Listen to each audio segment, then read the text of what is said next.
So I recently saw Darkwing's new miniseries, and to those of you who didn't, let me sum it up real quick. Blah, blah, blah, you idea what I'm talking about. Blah, blah, blah. Oh my god, the Weasel is so hot. Blah, blah, blah, blah, blah. I say all this because I just saw Equestria Girls, and I need something positive in my life right now.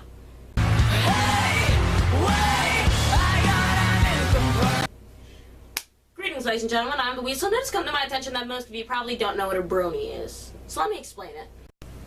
In 1984, a new company by the name of Hasbro began making cartoon series to sell their toys. Thus came Transformers, which kicked the giant robots with them out! Anyway, because many little boys were drawn to the awesome Transformers series, little girls were given their own series, known as My Little Pony. Which sucked.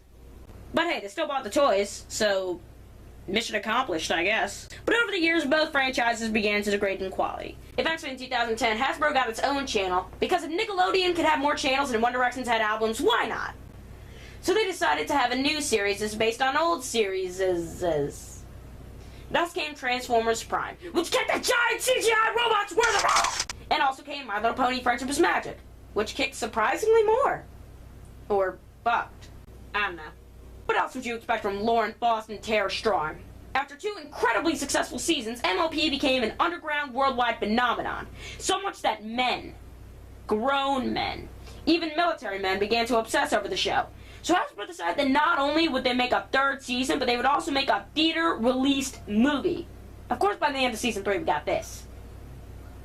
I personally didn't mind it much, but it set most bronies in a psychotic rampage. So they decided to do something completely unexpected with the movie. So we got Equestria Girls. And how bad was it? Very. Okay, bye.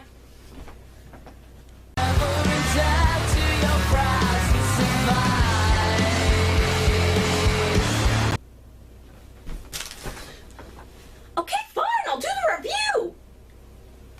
Jeez.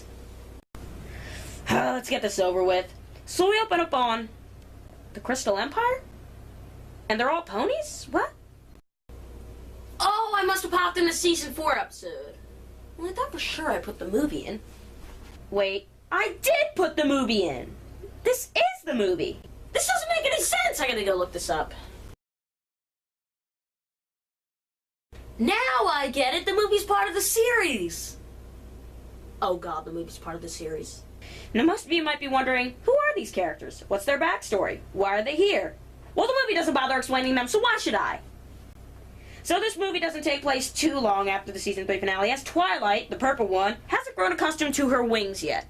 Yes! Everything's gonna be just fine! Right. So as the ponies enter the castle, we see more on him later.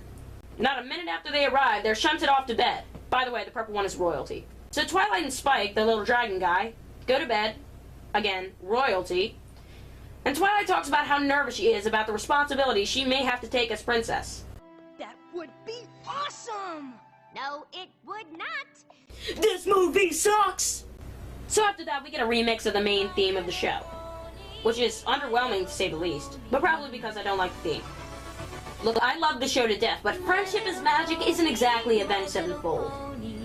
After the intro, we're introduced to a sneaky thief that sorta looks like Ezio Auditore's OC. As she attempts to steal Twilight's magic crown and replace it with a fake, she makes the dumbest mistake ever. What? What? Are you serious?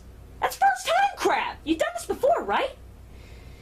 Anyway, after that, we find out that the thief is... more on her later. She escapes through a magic mirror, I guess, and disappears. So I guess everyone goes back to sleep and discusses the recent theft in the morning.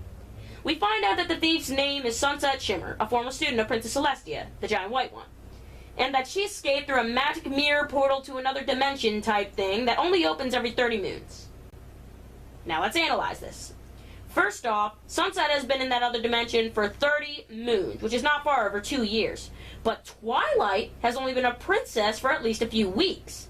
Not to mention the fact that Twilight has been Princess Celestia's student and she was a filly long before 2 years ago. Not even to mention the fact that Sunset and Twilight are the same age. Which also brings up the fact that the elements of harmony, which are activated by Twilight's magic crown, were still trapped in the ruins 2 years ago. Which was the last time Sunset had access to data in the Pony World. Which means that this plot already doesn't make any sense! And how many minutes in are we? Not even that long in, and this plot already has more holes in it than Swiss cheese! Worst part is, it's all downhill from here. So Twilight and Spike decide to go through the portal to retrieve the crown.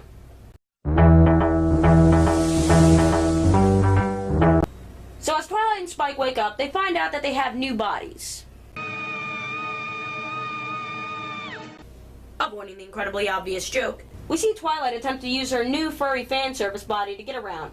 Of course, Spike, now dog, gets used to his new body in a flash. Speaking of flashes, we're introduced to the human with the blue hair, named Flash Sentry. Whoa! You okay? Okay, he's not gonna have any sort of role in this, is he? What? I'm sorry, baby. You're just not gonna work this time.